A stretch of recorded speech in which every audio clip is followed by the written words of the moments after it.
주일 매일 성경 함께 나누도록 하겠습니다. 오늘 본문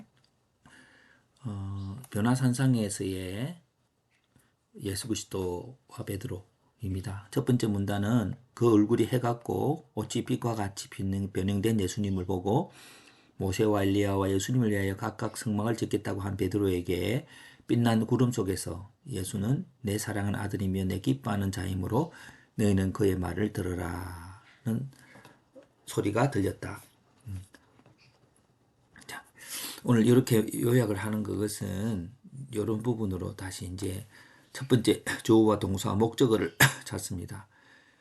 하늘이 말했다. 무엇을 말했냐?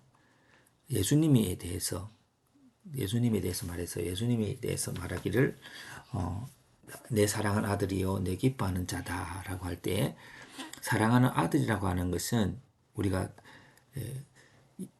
예수를 영접하면 새 생명을 얻게 됐습니다. 예, 우리가 구원의 목적이죠. 하늘은 하나님 아버지는 예수님에 대해서 계속 말하고 있습니다. 근데 왜 말했습니까? 예수님의 유일성 때문에 그렇습니다. 예수님의 말만 듣기를 원하시기 때문에요. 그러면 유일성이지 않은 인간의 모습은 뭡니까? 베드로가 세 가지 장막을 짓겠다고 했습니다. 모세와 엘리야와 예수를 위해서 했는데 예수가 모세와 동급으로 이렇게 생각되어지는 것이 아니라 유일성으로 생각되어지기 위해서 말을 합니다. 그럼 어떻게 말하고 있습니까? 예수님의 변화가 얼굴이 해같고 옷이 빛과 같고 또 빛난 구름 속에서 아버지가 말씀하십니다. 이런 것을 통해서 오늘 이 변화산상에서의 일들이 있는데 여기서 이제 핵심은 예수님의 말을 들어야 한다라고 하는 것이겠죠. 그러면 예수님의 유일성에 대해서 이렇게 말하고 있습니다. 두 번째 문단은 예수님께서는 이 장면, 이 광경을 인자가 죽은 자 가운데서 살아나기 전까지는 본 것을 아무에게도 이르지 말라 하였다. 그래서 이제 여기 이런 부분들이 있으면은 이해를 위한 해석들을 좀 달아야 전체를 해석할 수 있습니다. 그 해석은 이 믿음은 예수님의 부활로 인하여 성령의 능력으로 주어지는 것이므로 그러기 전에 이 내용이 전달되기를 원치 않는다. 자, 여기서 보면 예수의 유일성이 무엇일까요? 예수님의 죽으심과 부활이 있습니다. 인간의 노력이나 어려움에 있지 않고요. 인간의 온전함은 생명이신 하나님 유일하심이 있습니다. 예, 이런 것들이 바른 신학 태도이죠. 그럼 예수님의 유일성에 대해서 말하는 본문도 있지만 예수에 대한 단계적 이해의 필요성이 있습니다. 우리가 어떤 분은 이 사람 구원의 그 구원을 잘 이해하지 못한다고 해서 구원에 확신시켜 준다고 말을 하는데 틀린 말은 아닙니다만은 구원의 확신이 그에게는 지금 있는 구원의 확신이지만 그 과정에 있어서는 많은 과정들을 단계적으로 거쳐가야 됩니다. 그래야 어느 순간 또 정리가 되면서 되는 것이기 더 광범위한 이해라고 봅니다. 그래서 이 사람 구원의 확신을 몇 가지 질문 갖고 응답받고 정리해서 구원받았다고 하는 그런 방식의 접근들에 대한 바른 이해를 오늘 이 본문들은 할 수 있도록 도와주고 있는 것 같습니다. 그래서 이제 그렇다면 이것을 이제 단계에 대한 내용이라고 봅니다. 단계. 베드로가 가졌던 단계는 기적을 통한 하나님의 나라의 이해가 있었습니다. 지호가 있고 예언이 있고 문제 해결됐고 이제 여기에 이제 고기를 낚고 하면서 기타 여러 가지의 이들이 있었습니다. 그래서 이제 여기 보면 베드로가 초막셋을 짓겠다고 했는데 이 초막셋은 신학의 오류가 있습니다. 예수님의 유일성에 대한 오해죠. 예수님의 유일성이 지금 본문이 말하고 있고 하나님 아버지께서 말하고 있는 것이지요. 근데 그러고 나서 예수님을 쭉 배워갔습니다. 앞 뒷부분에 배워갔고, 그리고 결국 예수님의 유일성을 이해하게 된 것은 언제입니까? 예수님이 인간은 죽음으로 끝이 나지만 예수님은 죽음을 통해서 비로소 이해된다라고 우리가 한번 설명해 볼 수 있겠죠. 자, 그런 것들을 이제 오늘 본문을 이해하기 위해서 좀 이해 단계의 내용들을 한번 더 요 앞부분에 베드로가 베드로에게 인자가 죽은 자 가운데 살아나기 전에는 말하지 말라. 아무에게도 이르지 말라 그랬거든요.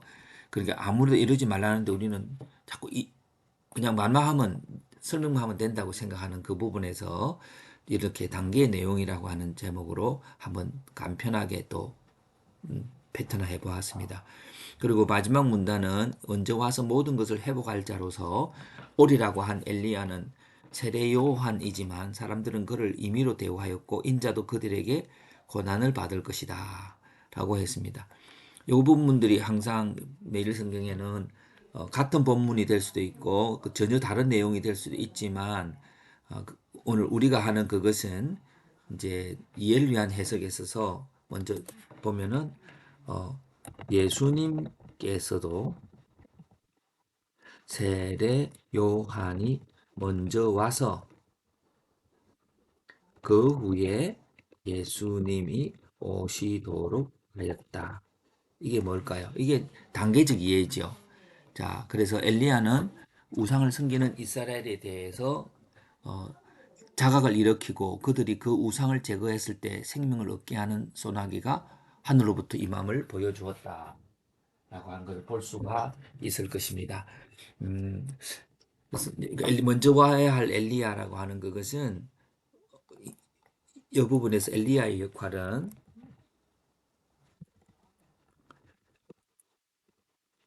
그런 인간의 죄성, 우상 속에 있는 인간의 죄성을 지적하는 것이고 이것이 세례 요한의 역할과 같은 거죠.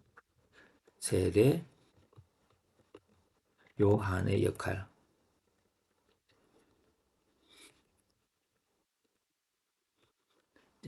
그러면은 오시는 생명의 비 그리스도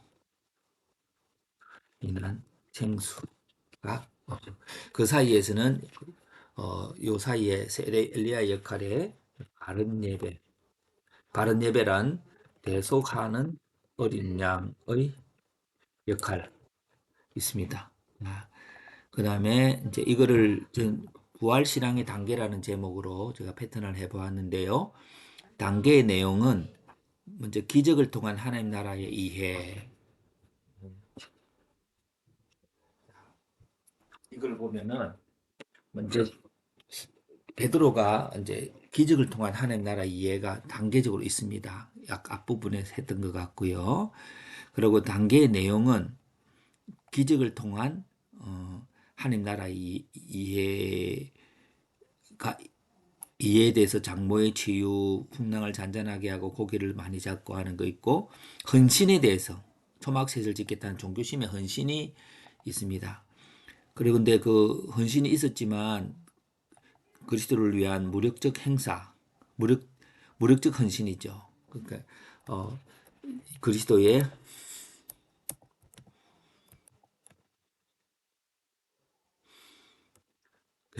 대속과 대조해서 예, 예수님은 십자가에 죽어서 이기지만 세상은 칼과 창으로 상대방을 이기려고 하는 것이 대조가 되는 것이죠.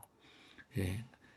그런데 여기서 이렇게 해서 그리스도의 승리가 주어집니다. 그 승리가 바로 예수의 유일성이죠. 예수의 유일성.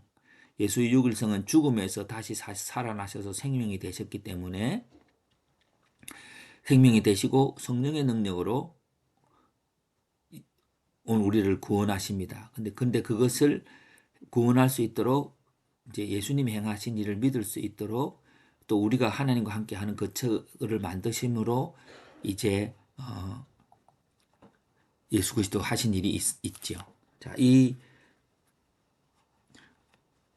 두 가지가 우리가 대조가 될 수 있습니다. 연결을 한번 해보겠습니다. 이 두 가지가 연결이 될 수가 있습니다. 인간은 종교심으로 헌신하려고 하는 베드로가 종교심이 아닌 믿음, 어떤 믿음일까요? 부활의 신앙, 신앙의 믿음을 우리에게 주셔서 성령의 능력으로 모든 일을 할 수 있도록 하는 것이죠. 그래서 부활 신앙의 단계를 오늘 포인트가 아무에게도 이르지 말라고 할 때에 어떤 때는 어떤 사람들한테 이 부활 신앙이 이해가 잘 안 될 수 있는데 그냥 배우면 되는 것이 아니라 이런 베드로가 자기가 이렇게도 경험도 해보고 헌신도 해보고 때로는 말고의 기도 배워보고 때로는 예수님에 대한 부인도 해보고 그걸 통해서 이제 결국 인간의 헛됨, 헌신에 대한 자각을 가지면서 결국 예수님이 행하셨던 복음, 예수님이 십자가에 죽고 나서 부활하심으로만 우리에게 주은 선물로 안착할 수가 있다는 겁니다. 이것이 오늘 본문의 내용이고, 그리고 이것에 대한 적용점들을 이렇게 적용과 질문들을 쭉 한번 해보았습니다. 하나님 우리의 생명이고 창조주이신데 이것을 어떻게 오늘 적용할 것인가? 성령이 하나님 나라의 지식에 대해서 이해시키기 전에 인간의 방법으로 이해한 하나님 나라의 지식은 선입견과 해를 가져온다. 아까 그 빨간 글자로 했던 그 본문에서 하나님 말씀을 전할 때에 어느 성숙한 단계가 되기 전까지 하나님 진리와 십자가는 초신자에게 전해질 것이 아니다. 전해질 것이 아니라면 또 오해가 되니까 어, 전해지지만 완전한 이해는 그 성령의 능력으로 이루어질 것이다. 이렇게 하는 게 더 좋을 것 같습니다. 예. 그래서 지금 우리가 믿고 헌신하는 수많은 사람들이 그 신앙적인 성숙이 다르지만 어떤 순간에 어, 우리가 예수님의 온전한 유일성 있는 신앙의 모습으로 자랄 수 있을 것이라고 생각합니다. 그래서 베드로의 경우도 단계가 있었지요. 그 베드로의 경우를 아까 이렇게 한 번 더 정리해 봤던 것들을 보았고요. 그래서 그러면서 우리의 종교심이 이전에 하나님에 대한 종교심이 엘리야와 모세와 예수를 구분하지 못하는 상태로 있다. 이것을 예수님은 아시고 조금씩 십자가의 진리인 드림으로 얻게 되는 풍성한 생명에 대해서 어, 말씀해 주셨다.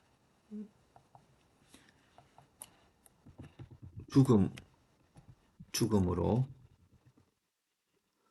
얻게